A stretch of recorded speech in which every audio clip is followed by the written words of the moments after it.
continuar con el siguiente tema, que se llama la humildad en la oración.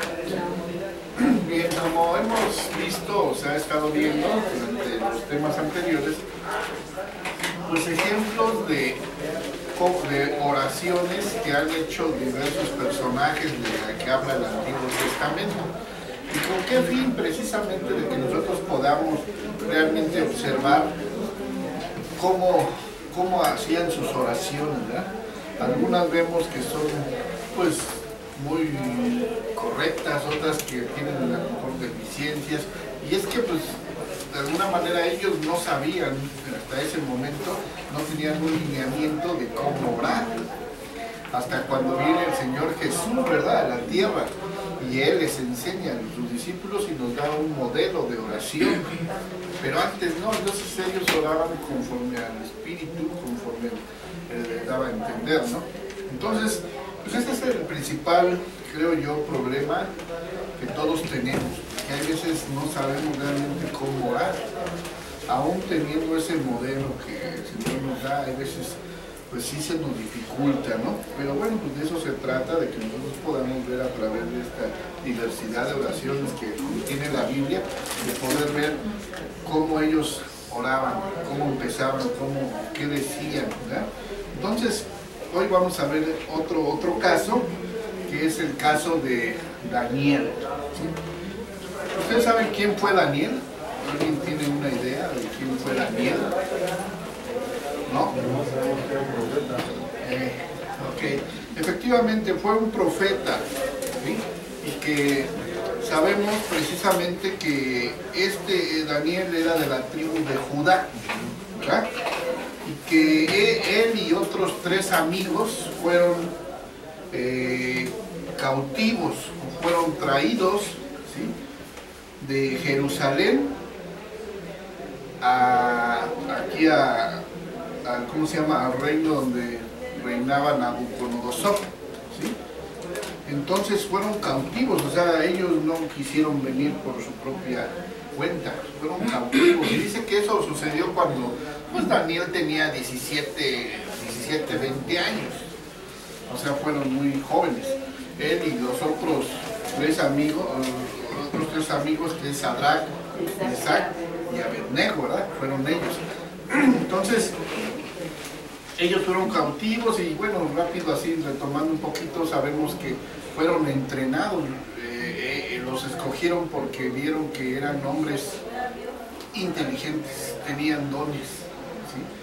Y entonces fueron seleccionados, donde el rey Nabucodonosor pues realmente los eligió para que ellos aprendieran de cómo administrar el reino, y les daban a comer, o mandó a que le dieran de comer cosas de lo mejor de lo que comía el rey, pero sin embargo ellos se rehusaron y dijeron que ellos no querían eso, que ellos los dejaran comer como lo hacían, ¿no? Algo sencillo. Y después vieron que eso resultó mejor, ¿no? ¿Por qué? Porque sabemos que Dios estaba con ellos. Entonces vemos realmente que en ellos pues estaba Dios. ¿Y por qué? Porque eran hombres rectos, jóvenes rectos, obedientes, temerosos de Dios. Entonces aquí ya en este apartado 8, pues precisamente habla de eso. Siempre cuando hablamos de Daniel, pues siempre pensamos en las profecías, ¿verdad? Pero hoy no vamos a hablar de eso, hoy más que nada de la oración, de una oración que él realizó precisamente cuando él dice que tenía 90 años, con 90 años ya.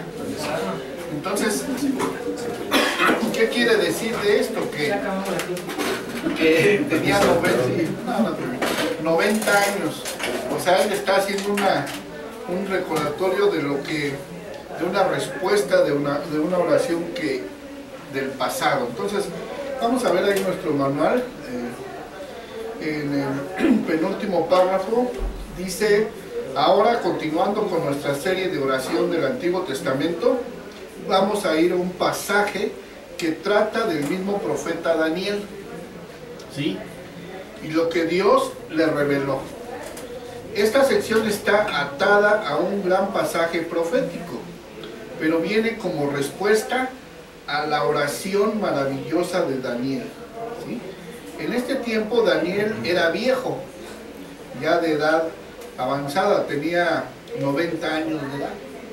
Entonces fíjense, cuando él fue cautivo fue a los 17, 20 años, ya habían pasado 70 años de esto, ¿sí? Entonces dice que Daniel prevaleció durante 3 reinados, o sea, no lo quitaron. Es como, por ejemplo, si aquí al presidente lo reeligieran 70 años. ¿Por qué no lo quitaron? Porque todos los que llegaban, los nuevos reyes, los nuevos dirigentes, por decirlo así, veían sus capacidades. Entonces decían, no, ni lo muevan de ahí porque él es útil ahí, ¿sí? Y pues sabemos que el Señor era el que estaba con ellos, por eso tenían esos dones. Dice, Daniel era viejo de edad, alrededor de 90 años de edad. Él había servido tras muchos cambios de la dinastía del reino de Babilonia, siendo el primer ministro virtual del reino bajo 3 reyes sucesivos, ¿sí? Detrás de su gran carrera, él está ahora mirando hacia la vida pasada. Como nos dice el recuento en los primeros versos, él está leyendo en las Escrituras para encontrar lo que Dios va a hacer. Lo que Dios va a hacer. Entonces, ahí nos lleva y nos manda a Daniel 9. Vamos a ver nuestra escritura en Daniel 9.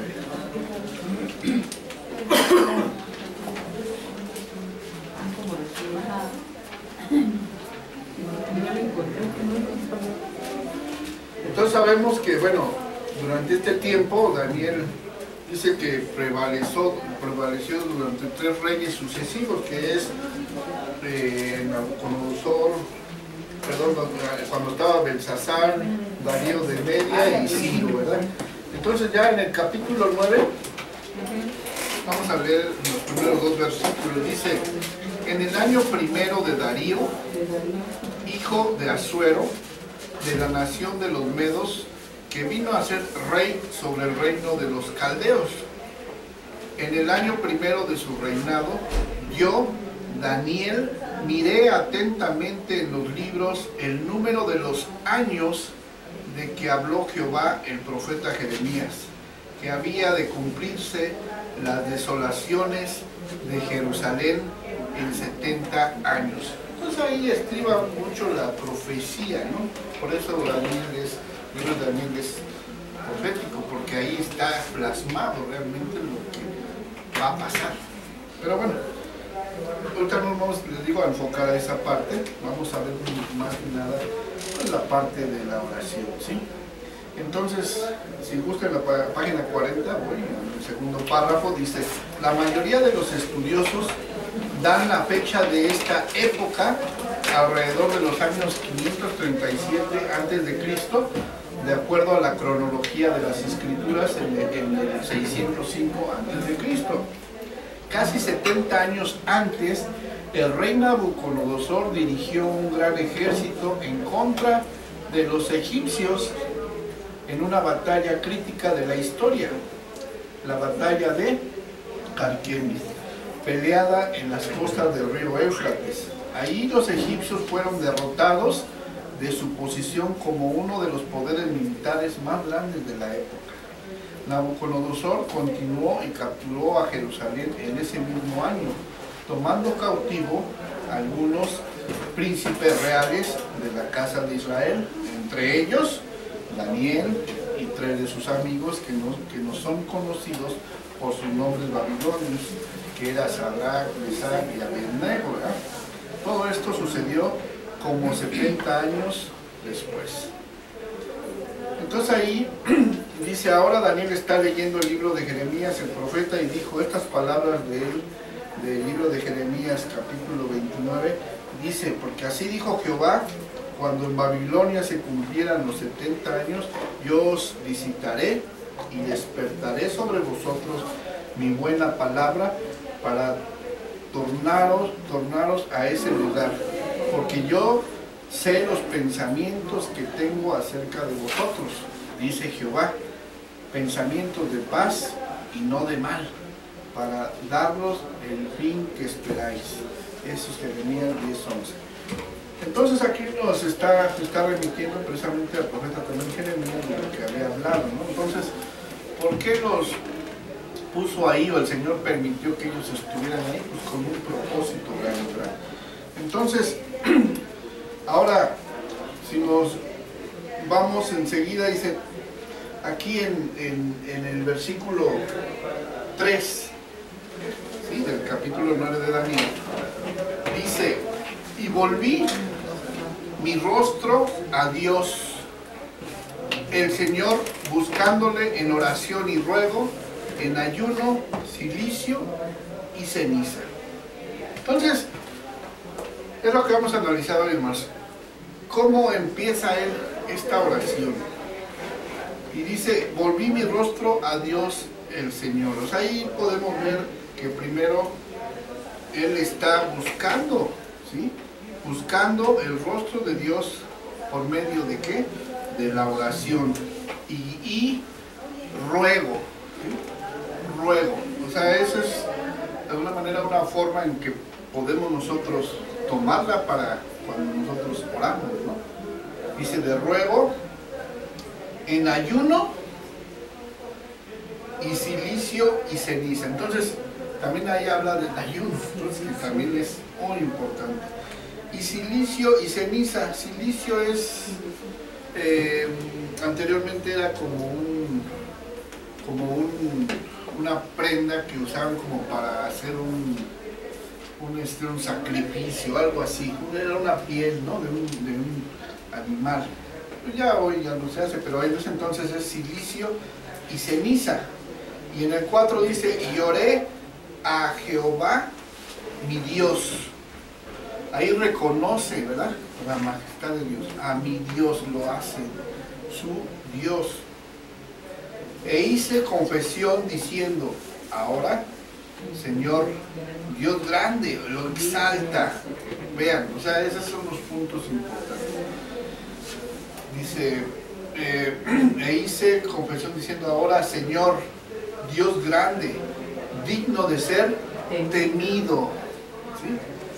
Porque hay veces nosotros vamos ante la presencia, pero así como si nada, ¿no? Así como si fuera cualquier cosa, pero no, o sea, es de ser temido. ¿Por qué? Porque Él es Dios, ¿no?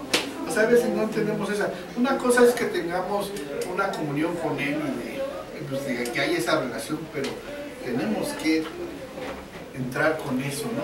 Con temor. Y no temor de miedo que me va a hacer algo, no, temor, reverencia, ¿sí?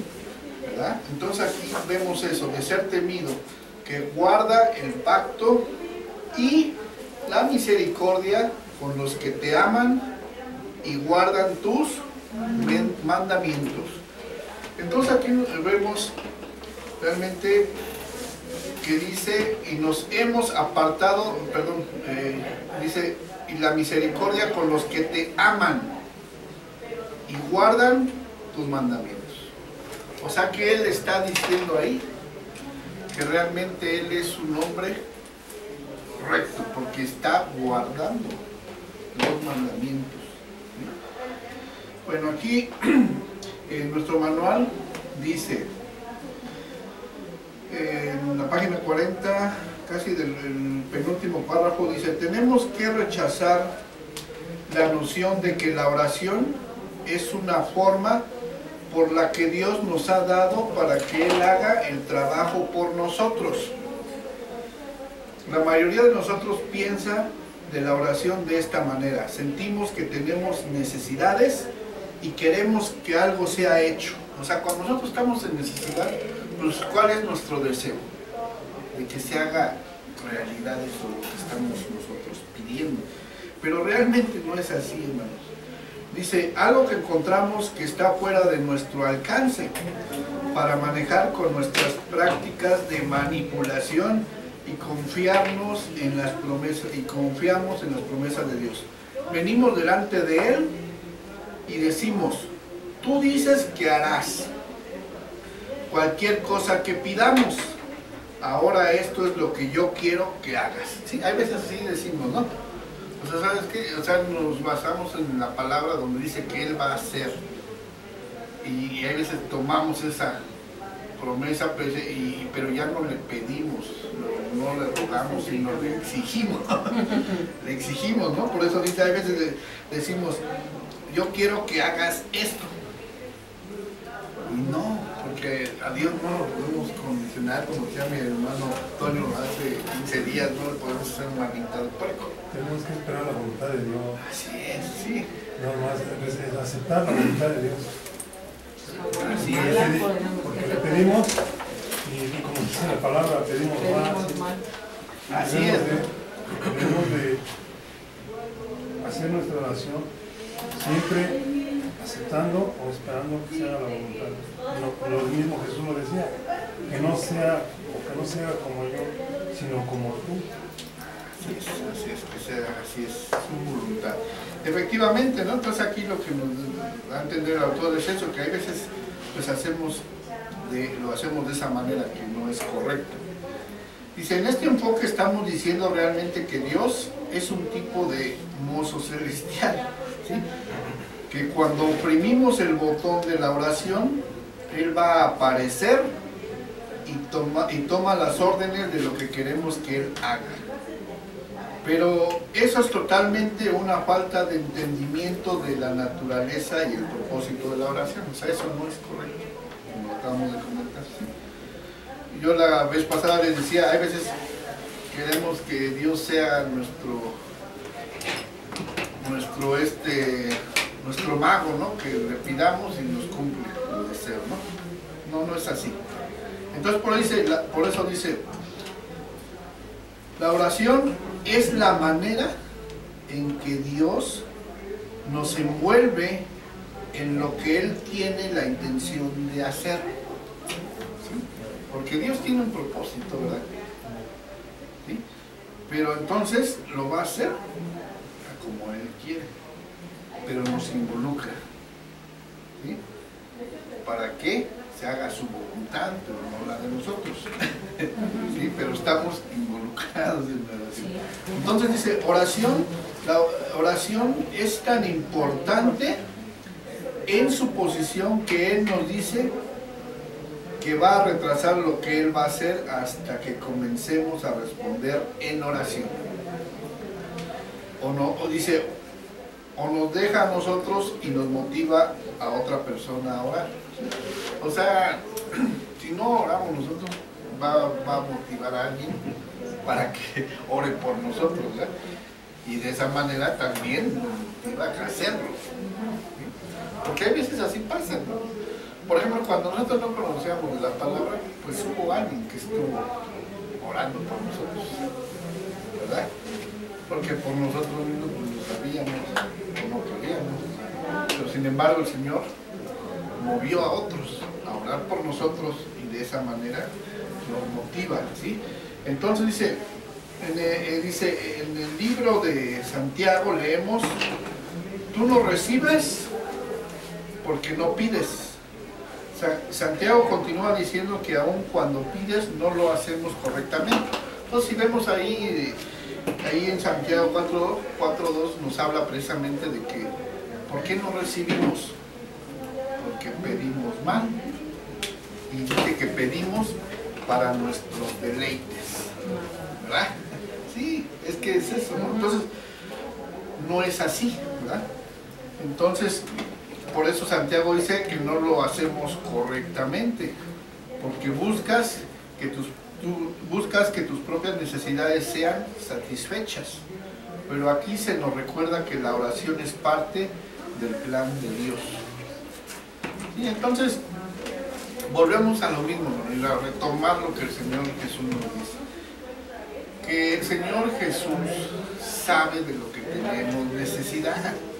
Entonces ahí caemos en cierto error cuando nosotros volvemos y le suplicamos que nos dé de comer, que nos dé de beber, que nos vista, cuando Él conoce nuestras necesidades. Por eso dice que no oramos correctamente y porque buscamos cubrir nuestras propias necesidades personales. entonces desde ahí estamos mal, ¿vale? Porque dice que si los pajarillos que nos siembran y esto, comen y beben, cuando más uno, que uno realmente pues es la creación de alguna manera más importante de Dios, ¿no? Entonces, ¿cómo no va a suplir esa necesidad? Entonces, hay veces no entendemos eso, ¿no? Y luego decimos, Señor, hoy no tengo para comer. Y Él sabe, ¿no? Pero como dice el pastor, seguramente nos quiere poner a que ayunemos, ¿no? ¿Ya? Porque ¿qué nos conlleva el ayuno? Precisamente a que tengamos una comunión más con Dios. ¿Vale? Así es, ¿no? Porque si no, pues, exactamente, entonces nos estamos yendo más hacia la carne que lo espiritual.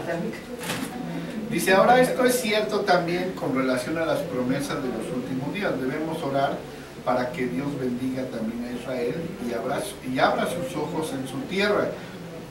Y ore para que los propósitos de Dios sean cumplidos en los reinos de la tierra. Entonces ahí que nos deja ver, bueno, orar por el pueblo de Israel, pero también orar por los demás, ¿sí? Por las necesidades de los demás. Porque de esa manera el Señor es lo que quiere, que nosotros nos preocupemos más por los demás que por nosotros mismos, porque Él sabe.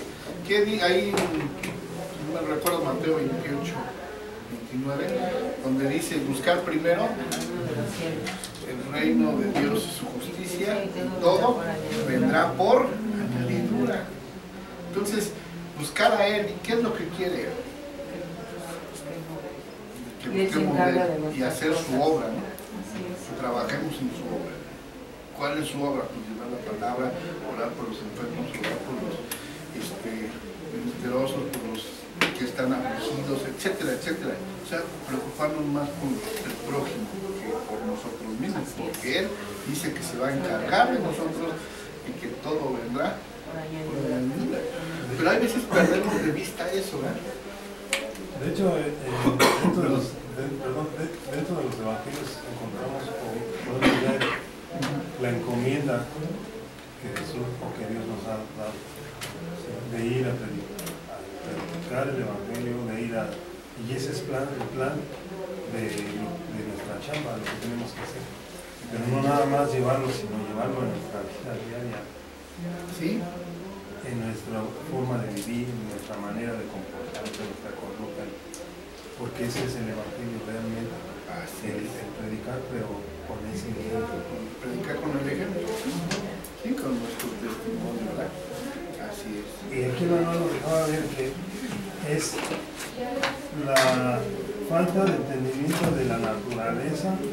Nos equivocamos, por eso pedimos las cosas que no son las correctas. Siempre estamos pidiendo, cuando realmente Dios sabe de qué cosas. Él ya sabe de qué cosas tenemos necesidad, pero nosotros seguimos enrolando en esas cosas que pues Dios ya sabe. Así es. Que necesitamos. Entonces nuestra mente debe de estar ya. Por ejemplo, ayer nos ponían un video. Ajá. O lo pusieron ahí en el coffee break, Sí. y lo poco que pudimos mirar, lo que pude mirar es que siempre el Señor nos muestra cuáles son las necesidades con las que tenemos que estar enfocados y no las de nosotros, porque damos gracias por la misericordia de Dios, que nosotros estamos bien y que esos países, esas personas por las cuales hay que estar pidiendo, orando y pues, llevarles pues mensaje. A lo mejor no podemos ir hasta esos lugares, pero aquí en el país, en los hospitales, en muchos lados, entonces esa es la encomienda, la chamba de nosotros, enfocarnos realmente en lo que, en otras cosas, no en lo de nosotros, porque nos convertimos en egoístas. Así es, ¿verdad? Exactamente, sí, así es. Efectivamente, pues ayer ponían un video efectivamente de niños que se están muriendo allá en África, ¿no? En Asia. Y nosotros como cristianos, ¿qué hacemos? ¿Qué podemos hacer? Como dicen, no, pues orar, eso es una arma bien poderosa, porque de esa manera vamos a tocar el corazón de Dios y Él es el que va a orar, ¿verdad? ¿verdad? Pero si nos ponemos en una posición de que, bueno, pues a mí que eso, que se las arreglen, no X, no, porque entonces, ¿qué dice Pablo ahí? Que nosotros somos un cuerpo, ¿no? Un cuerpo, somos el cuerpo de Cristo. Entonces, si se duele un dedo, se duele todo. ¿Sí? Como dicen, una uña que nos duela del pie, ya con eso no nos levantamos. Entonces, se duele todo el cuerpo. Entonces, aquí precisamente habla de eso, ¿no? Dice, entonces, ahora es cierto también con relación a las promesas de los últimos días, debemos orar para que Dios bendiga a Israel y abra sus ojos en su tierra y llore para que los propósitos de Dios sean cumplidos en los reinos de la tierra. Como creyentes tenemos parte en los planes de Dios, por lo tanto, cuando Daniel leyó esto en el libro de Jeremías, él obedeció lo que Dios dijo y comenzó a orar con todo su corazón, buscando el rostro de Dios, ¿sí? El rostro de Dios en esta gran oración. Entonces eso es lo que tenemos que hacer nosotros, ¿sí? Cuando oremos, buscar eso, el rostro de Dios. Entonces por eso, retomando, ¿verdad? El versículo 3 de ahí de Daniel capítulo 9 dice, y volví mi rostro a Dios, el Señor, buscándole en oración y ruego, en ayuno, en silicio y ceniza. ¿Verdad? Dice, esta es una de las oraciones más sobresalientes registradas en las Escrituras. Entonces por eso, por algo, cuando nos las manejan manual, porque dice que de todas las Escrituras es una de las oraciones más sobresalientes. ¿Sí? Entonces dice, veamos cómo Daniel comenzó la primera cosa que él hizo, y esto siempre es la forma correcta para hacer en la oración, o sea, es lo correcto. Entonces dice, y oré a Jehová mi Dios y confié y confesé y dije, ahora Señor, Dios grande, digno de ser temido, que guardas el pacto y la misericordia con los que te aman y guardan tus mandamientos.